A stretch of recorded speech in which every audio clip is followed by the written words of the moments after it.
반갑습니다. 잘 지내셨어요? 명절 보내느라고 고생하셨나요? 우리 16과 제목을 한번 읽어보죠. 온전함을 버리지 않겠습니다. 부제는 고난 중에 보여야 할 분명한 태도. 시작을 어떻게 하고 있냐면은 이 세상에는 절망한 사람들이 많다는 거예요. 우리는 절망한 사람 그러면은 아이고 죽고 싶네, 살아서 뭐하나, 이런 말을 해야만 절망했다고 생각하는데 그렇지 않습니다. 이런 말을 하지 않았어도 세상에는 절망한 사람들이 굉장히 많아요. 여기 세 가지 유형이 나옵니다. 왜 이런 근거를 말할 수 있냐면은 절망이라는 게 육체의 죽음만이 아니라 존재의 죽음을 의미하거든요. 그래서 자기 존재를 잃어버리는 게 절망이에요. 그래서 그 세 가지 유형이 있는데 우리 201페이지 맨 밑에 보면은 첫째 나오죠. 그죠? 같이 한번 읽어볼까요? 첫째, 아무 생각이 없는 경우입니다. 요즘 사람들을 보면 왜 공부를 해야 되는지, 왜 직장에 다녀야 하는지, 왜 살아야 하는지 아무 생각 없이 살아가는 이들이 많습니다. 목표도 없고 하고 싶은 일도 없습니다. 미래에 대한 어떤 희망과 기대도 없고 단지 주어진 하루하루를 살아갈 뿐입니다. 생각 없이 사는 것이 왜 나오느냐 하는 거예요. 202페이지 맨 위에 문단 셋째 줄, 절망했기 때문에. 절망의 첫 번째 현상이 뭐라고요? 아무 생각을 안 하는 거예요. 두 번째는 완전히 다른 사람을 모방하며 사는 거. 자기가 없잖아요. 그죠? 남을 계속 모방하며 살잖아요. 자기가 없는 거잖아요. 그 두 번째 문단의 마지막 줄을 보세요. 왜냐하면 그것은 자기의 삶이 아니기 때문에, 즉 자기가 없는 거기 때문에. 그러니까 남을 계속 모방하며 사는 것도 절망했기 때문에. 마지막 세 번째가 뭐예요? 철저히 자기 자신이 되려고 고집을 부리는 경우. 나 이거 아니면 안 돼. 이게 내 목표인데 반드시 성취해야 돼. 이것도 자기를 잃어버리는 거예요. 아니잖아. 자기를 찾는 거 아니야? No. 그렇지 않습니다. 왜냐하면 자기가 생각하는 자기에 빠져든 거거든요. 근데 자기라고 하는 것은 내가 생각하는 나만 내가 아니거든요. 그 이외의 내 부분, 나라는 부분이 반드시 존재하는 거예요. 그래서 여기 세 번째 문단의 마지막 줄 보세요. 왜냐하면 더 나은 자기 자신을 모르기 때문에. 그래서 이 절망의 세 유형을 이해하시면 좋을 거예요. 아무 생각 없이 살거나, 철저하게 남을 모방하거나, 나는 이거 아니면 안 된다고 죽자 사자 자기 생각에 빠져 있는 게 다 뭐냐? 이 절망이라는 거예요. 그 밑에 네 번째 문단 읽어요. 그러므로 아무 생각 없이 살거나, 남들만 따라서 하거나, 또는 오직 자기가 세운 목표를 이루려고 살아가는 사람 모두 절망에 빠질 수밖에 없다. 그런 얘기예요. 이런 생각 해보셨어요? 이런 걸 놓고 사람들을 이렇게 보면은 절망에 빠진 사람들이 참 많은 거예요. 참 많은 거예요. 자, 그러면은 절망이 언제나 나쁜 거냐? 그건 아니에요. 절망은 자기를 찾는 과정에서 반드시 필요한 거예요. 그 밑에 있죠? 그 밑에 문단에, 그죠? 그렇다면 절망에 빠지는 것이 나쁜 것일까요? 아닙니다. 환자는 자기가 병들었다는 걸 깨닫고 나서야 의사를 찾아갑니다. 마찬가지로 자신이 얼마나 절망에 빠져 있는지를 알아야만 절망에서 빠져나갈 길도 찾게 됩니다. 그러므로 절망은 뭐라고요? 자기를 찾는 과정이다. 여러분 이런 말 들어보셨죠? 아우 나 정말 환멸이 나서 말이야. 환멸이 생겨가지고 환멸이란 말 나쁜 말이잖아요. 무슨 뜻이에요? 환멸이란 환상이 깨졌다는 뜻이에요. 그래서 난 진절런들 머리가 나나 환멸이 나 그러면 이제 포기한다고 생각하는데 천만의 말씀이에요. 환멸은 환상이 깨졌기 때문에 이제는 진상을 알게 됐다는 거거든요. 여러분, 환상 위에 현실을 펼쳐가야 되겠어요? 진상 위에 현실을 펼쳐가야겠어요? 대답하세요. 진상을 알아야지. 진상을 알려면 환멸이 깨져야지. 다시 말해 환상이 깨져야지. 그 환멸을 느껴야 되는 거예요. 그래서 부부관계도 꿈에만 부풀어 있다가 환멸을 느낄 때가 있습니다. 부부관계라는 게 이런 건가? 가정이란 이런 건가? 환멸을 일단 느낀 다음에 자, 그렇다면 이제 이 구체적인 현실 위에서 우리는 어떻게 살아갈 것인가를 생각하고 거기서 견고한 토대를 세워가는 거예요. 근데 많은 젊은이들이 이 환멸 속에서 낙담해서 나가 자빠져서 헤어진다거나 이런 게 굉장히 많고 사실은 절망도 필요해요. 왜? 자기를 찾아가는 과정에서 절망은 반드시 필요하다. 근데 사람들은 절망하면 죽어버리잖아요. 안 되는 거예요. 반드시 필요한 거라는 건 이게 철학적으로 규명을 이미 된 거거든요. 이걸 잘 가르칠 필요가 있어요. 자, 우리 202페이지 마지막 두 줄 한번 읽어요. 그렇다면 진정한 자기가 되는 방법은 뭘까요? 자기 자신과 관계를 맺는 동시에 하나님과 관계를 맺는 것입니다. 쉽게 말하면 하나님 안에서 나를 발견해야 합니다. 이런 얘기죠. 나 자신만 바라봐도 안 되는 거예요. 절망하게 돼 있어요. 그 다음에 다른 사람만 쳐다봐도 절망하게 돼 있고 환경만 생각해도 절망하게 돼 있어요. 하나님 안에서 나를 봐야만 절망하는 동시에 소망을 갖고 자기를 찾아갈 수 있는 거예요. 그렇겠죠, 여러분? 굉장히 중요한 거예요. 그래서 우리 203페이지 맨 위에 줄 나오죠. 자기를 만드신 하나님 앞에서 자기를 찾고 그것을 향해 나갈 때 절망에서 벗어날 수 있습니다. 그러므로 절망의 반대말은 희망이 아니라 신앙입니다. 신앙 안에서 자기를 발견해 나가는 것이 굉장히 중요해요. 그런데 신앙 안에서 자기를 발견하기 위해서는 절망의 과정을 거친다는 것을 기억할 필요가 있습니다. 두 번째 문단, 절망은 인생을 힘들게 만들지만 그것 때문에 진정한 삶으로 나가게 합니다. 문제는 절망에서 벗어나려 하지 않는 것입니다. 그러니까 환경이 나쁘다고 절망하지 말고 나는 누구이며 어떻게 해야 합니까? 이 상황에서 이걸 하나님께 묻고 그 안에 있는 가능성을 바라볼 때 하나님이 소망을 주시고 길을 열어주신다 하는 거예요. 이게 진짜입니다. 자, 이제 두 번째 파트로 가서 의로운 고난도 있죠. 자, 여러분 이제 새 친구의 모든 말이 다 끝났잖아요. 그죠? 모든 말이 다 끝났어요. 그 결과는 뭐냐? 이제 빌닷의 말을 듣고 빌닷으로서 세 번째는 이제 빌닷에서 끝나잖아요. 새 친구의 모든 말이 다 끝났는데 결과는 뭐냐 하면은 욥이 무척 상처를 받았다는 것이고, 그런데 중요한 것은 새 친구가 욥을 물리치지 못했다는 거예요. 맞아, 니네 말이 맞아, 나는 죄인이야 라고 욥이 항복했냐? 천만의 말씀이에요. 니네가 옳다 인정하마. 욥이 그렇게 말하지를 않았어요. 다시 말하면 새 친구의 모든 공격과 비난은, 그리고 그들의 고난에 대한 해석은 맞다 틀리다, 틀렸다는 거예요. 실패했다는 거예요. 왜냐하면 욥은 이렇게 나왔거든요.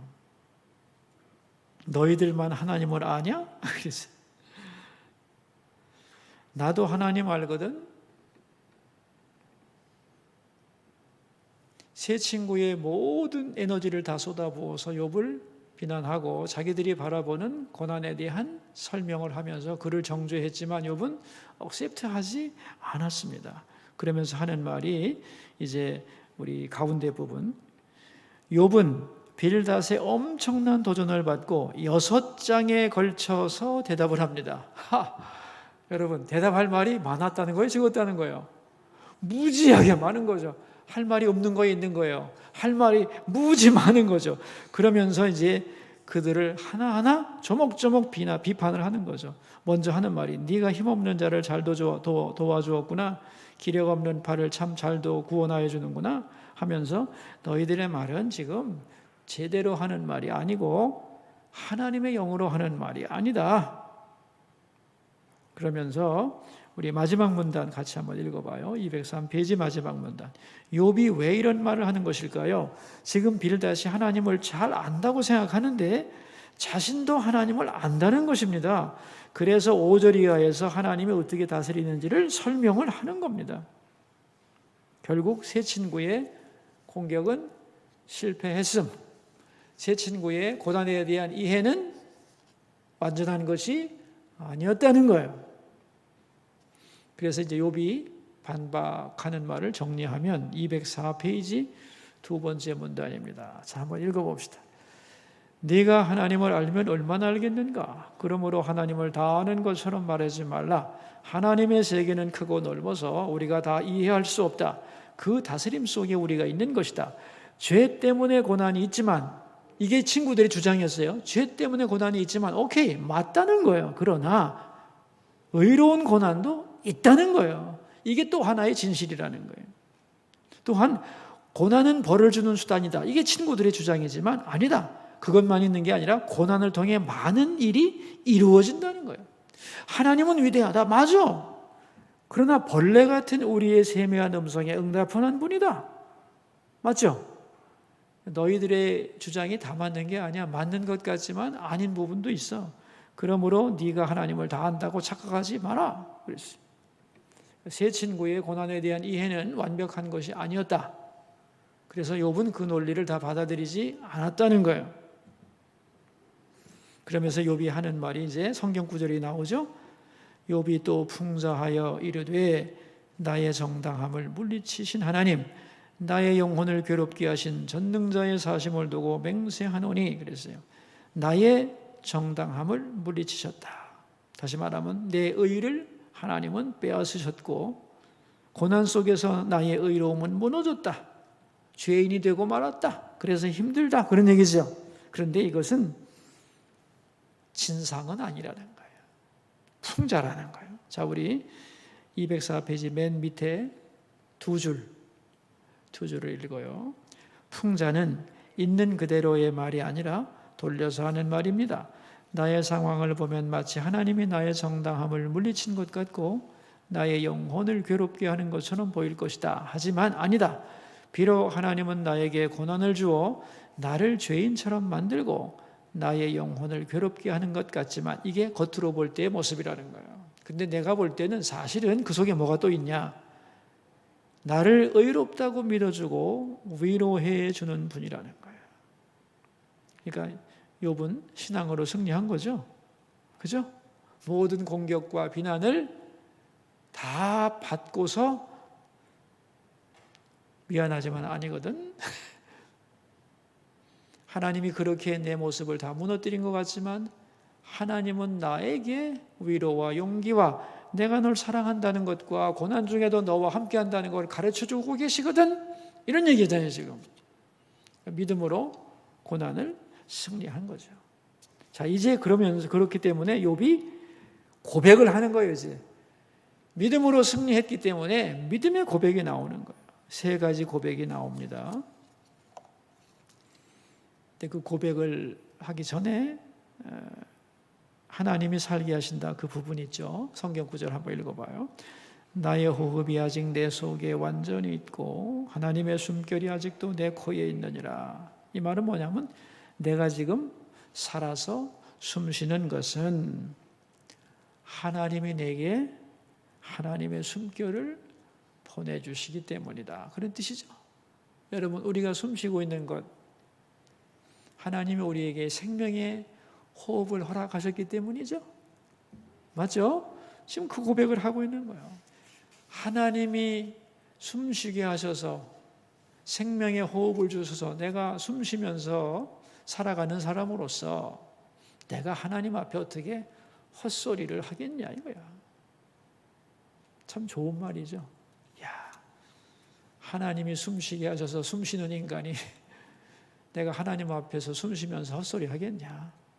내가 진짜 내가 고백하건대 하고 세 가지를 하나님 앞에 약속하는 거예요. 그게 이제 마지막 두 줄인데 마지막 205페이지 맨 밑에 두 줄을 읽습니다.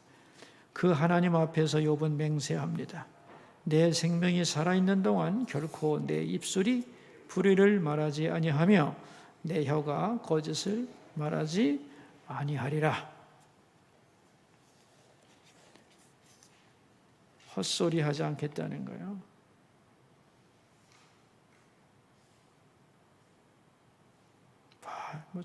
잘 살아봤자 의롭게 살아봤자 헛거네 이런 소리 안 하겠다는 거예요.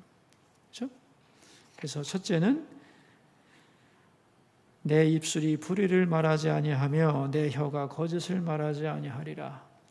그러니까 다른 사람이 뭐라고 해도 나는 하나님 앞에 나의 길을 올바로 걸어가겠다는 것이고요. 두 번째, 206페이지 가운데 부분 보면 그런 다음 있죠. 같이 읽어요. 그런 다음 욥은 결코 정직하게 살면 뭐하나 되는 대로 살지 하며 포기하지 않겠다고 했습니다. 내가 내 공의를 굳게 잡고 놓지 아니하리니 끝까지 하나님 앞에 의롭고 정직하게 살아갈 것을 결심했습니다. 형통할 때 의로운 척하지 않겠고 고난을 당한다고 초라해지거나 비굴해지지 않겠다는 것입니다. 공의를 굳게 잡고 놓지 않겠다. 첫째는 헛소리 안 하겠다고 그랬고 두 번째는 공의를 굳게 잡고 놓치지 않겠다고 그랬고 세 번째가 뭐냐? 마지막 세 줄 밑에서 셋째 줄이에요. 내 마음이 나의 생애를 비웃지 아니하리라 그랬어요. 진짜 멋진 말이죠. 나의 생애를 내가 비웃지 않겠다. 그 말이 설명되고 있어요. 그 밑에 줄에 내 인생이 초라해지지 않을 수 있는 비결이 뭘까요? 남들의 평가가 중요한 것 같지만 여러분 아닙니다. 남들의 평가는 배 타고 들어오는 게 아니에요. 더 중요한 게 뭐예요? 자기 스스로 나 자신을 비웃을 때 이게 정말 비참한 거거든요. 내가 나를 정죄할 때 이거는 정말 남들이 하는 것보다 더 힘든 거예요. 207페이지 맨 윗줄 어떻게 살아야 내 인생에 대해 나 스스로 비참해지지 않을 수 있을까요? 어떻게 해야 자기 인생을 비웃지 않게 될 수 있을까요? 왜? 내 마음이 나의 생애를 비웃지 않겠다고 그랬잖아요. 그죠?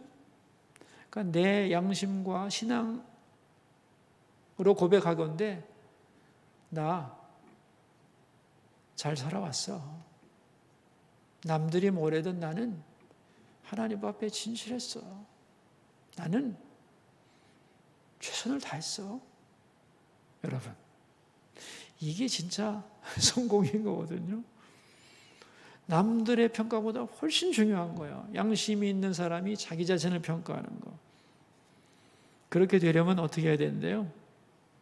셋째 줄에 나오죠. 그 비결 중 하나는 이미 언급했듯이 온전함을 버리지 않는 것이고 불의한 자의 형통을 부러워하지 않는 거예요. 그러면서 욥은 불의한 자의 형통을 어떻게 평가를 했냐면은 그 세 번째 문단에 나와요. 그가 어찌 전능자를 기뻐하겠느냐? 항상 하나님께 부르짖겠느냐? 찾았어요? 같이 읽어요. 악인이 죽을 때 하나님을 기뻐할 수 있겠습니까? 그럴 수 없지요. 그러나 욥은 비록 고난 중에서 죽어가지만 하나님을 만날 기대와 갈망이 있기에 하나님께 기쁜 마음으로 나갈 수 있었습니다. 하나님이 욥아 어서 오너라 하고 자신을 반갑게 영접해 주실 것이라는 확실한 소망이 욥에게는 있었던 것입니다. 그래, 불의한 자가 형통할 때 사람들은 기고만장하고 별소리 다 하겠지만 그 형통하던 불의한 사람이 죽을 때가 되면 하나님 앞에 기쁨이 있겠느냐? 그럴 수 없죠. 심판받을 존재가 어떻게 하나님 앞에서 죽으면서 기뻐할 수 있겠냐? 그런데 나는 지금 하나님 앞에 간다고 해도 하나님이 욥아 너 고생 많았어 라고 반갑게 맞아주실 거 안다는 거예요. 그러니까 나는 죄인 아니라는 거예요. 그죠? 그러니까 불의한 자의 형통을 부러워하는 게 아니죠 지금. 그렇죠? 그리고 나는 온전함을 끝까지 버리지 않겠다. 불의한 자의 형통을 부러워하지 않겠다는 거예요. 이렇게 살면 어떻게 된다? 내 인생을 스스로 비참하게 생각하지 않을 수 있다는 거예요. 그래서 여기 욥이 한 말 중에 207페이지 밑에서 넷째 줄이에요. 넷째 줄.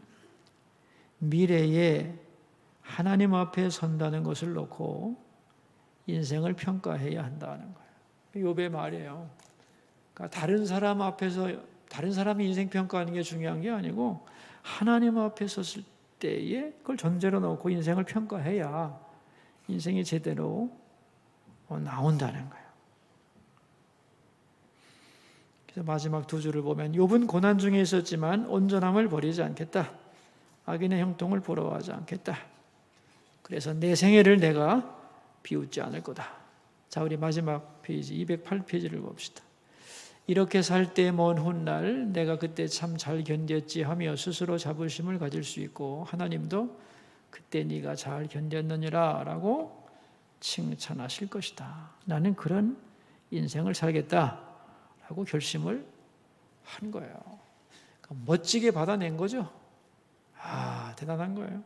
자, 우리 결론 같이 읽읍시다. 우리도 지금 고난 중에 있다면 절망하지 말고 온전함을 버리지 않겠다. 악인의 형통을 부러워하지 않겠다고 결심하기 바랍니다. 그래야 언젠가 내 인생이 내가 볼 때 스스로 비참하지 않을 거라는 거예요. 우리 기도를 한번 천천히 읽어봐요. 살아계신 하나님, 욥은 고난 중에도 절망하지 않았습니다. 오히려 나의 온전함을 버리지 않겠다. 악인의 형통을 부러워하지 않겠다고 맹세했습니다. 우리도 고난 중에 그런 고백을 하게 하소서. 그래서 훗날에 내 인생을 비웃지 않도록 어떤 환경 속에서도 올바로 살아온 세월임을 기뻐할 수 있는 멋진 인생을 살게 하소서. 좋네요, 그죠? 자, 우리 이제 질문을. 첫 번째 질문. 절망은 자기를 찾는 과정이라고 할 때 신정한 자기가 되는 방법은 무엇인가요?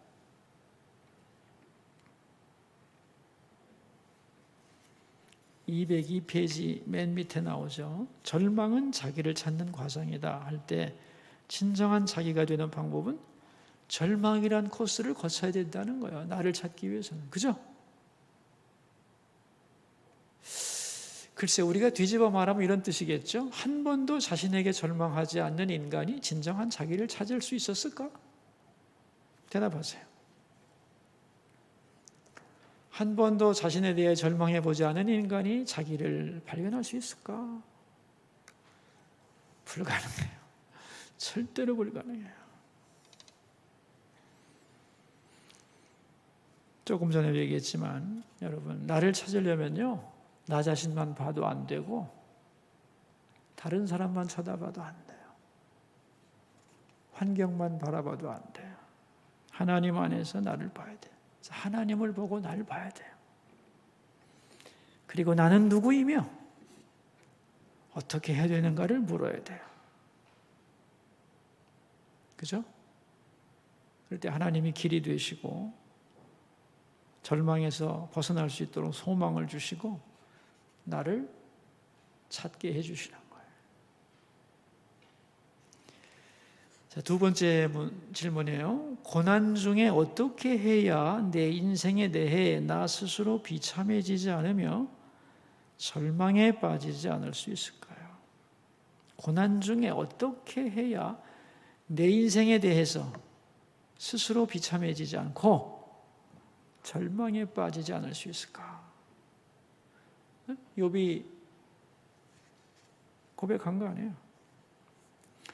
우리는 남들의 평가에 너무 민감한데 이 남들의 평가가 중요해요. 정상적인 상태에서는 굉장히 중요한데 더 깊이 들어가면 사실 남의 평가라고 하는 것은 별거 아니에요. 더 중요한 것은 내가 나를 어떻게 평가하느냐는 것이 훨씬 중요하고 이거보다 더 중요한 것은 하나님의 나를 어떻게 평가하느냐가 더 중요한 거예요. 그건 근본적인 거예요. 근데 우리는 대개 완전히 거꾸로 가잖아요. 제일 중요한 하나님의 평가는 진짜 미안한 말로 싹 무시하고 별거 아닌 남의 평가에 그냥 사내 중내하고 달려드는데 천만의 말씀. 남이 나를 평가하는 것보다 훨씬 중요한 것이 내 스스로 나에 대하여 비참해한다면 그건 남들이 아무리 칭찬하면 뭐 하겠어요. 나는 비참해 죽겠는데 소용없는 거예요. 그러니까 남들의 평가가 다인 것 같지만 더 중요한 것은 내가 나를 어떻게 평가하느냐는 것이고 그럴 때 내가 나 스스로를 비웃지 않을 수 있어야 된다는 거예요. 근데 더 중요한 건 하나님이 나를 향한 평가라는 거죠.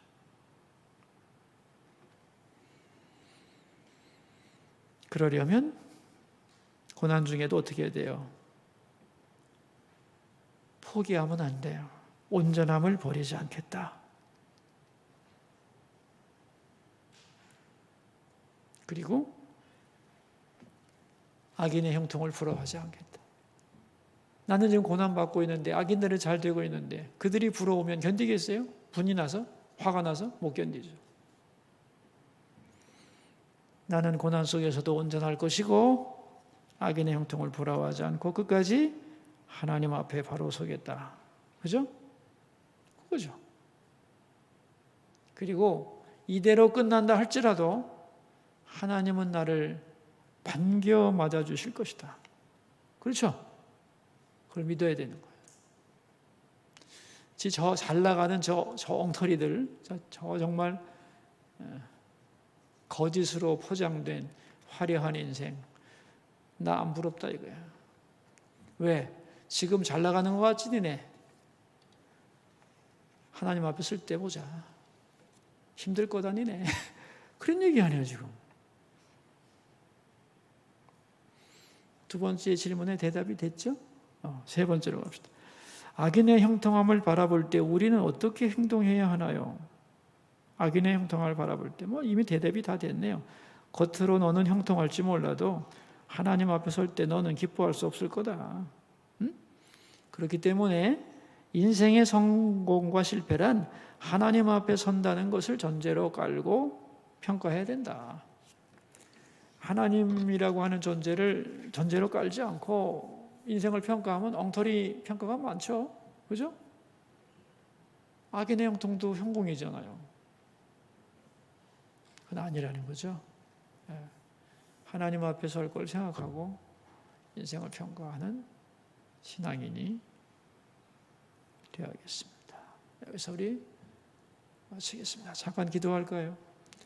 우리 교구장님들 또 우리 구역장님들, 권찰님들과 함께 어떻게 다음 시간 이끌어갈 것인가의 내용을 점검을 했습니다. 우리 내용을 숙지하고 또 이 고백이 우리의 고백이 되고 이 고백과 내용을 가지고 잘 묵상을 하게 되면 사람들이 보일 것이고 우리가 뭐 때문에 절망하고 갈등하는가를 알게 될 것인데 우리 구역 식구들이 모두 다 읽어보고 들어보고 생각해보고 적용해보고 와서 함께 은혜를 나누며 우리 각자를 만져주시고 또 이 내용을 통하여 우리를 새롭게 하시는 하나님의 은혜를 경험하는 소중한 시간이 되도록 복내려 주옵소서. 소그룹을 돌볼 때마다 하나님이 힘 주시고 능력 주시고 필요한 모든 은사 주실 것을 믿사오며 존귀하신 예수님 이름으로 기도합니다. 아멘. 수고 많으셨습니다. 감사합니다. 네.